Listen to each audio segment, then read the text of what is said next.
Peter was distraught.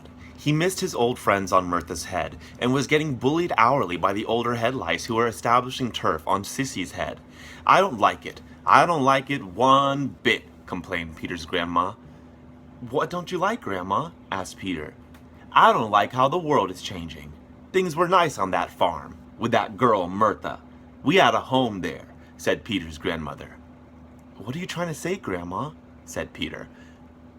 I'm gonna tell you something. Something evil is going to come from this girl Sissy's head.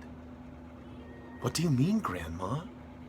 I mean, long ago, before even Mirtha, we lived on the head of a young schoolgirl named Molly.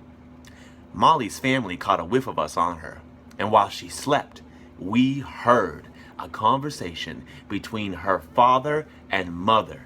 It was their plan to kill us all. A complete genocide. Peter gasped in horror. Yes, Peter, they were going to kill all of us.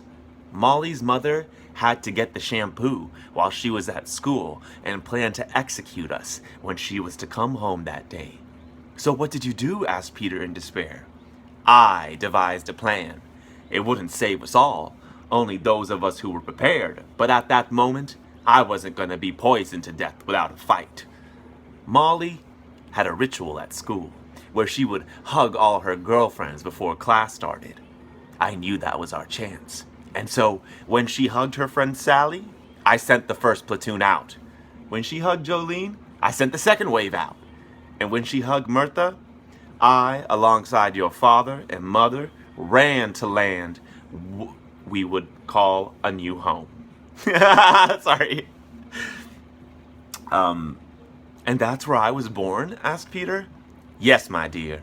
We lived times of great plenty on that big head of Mirtha's. It was a paradise. But Grandma, why did we leave that land of great plenty?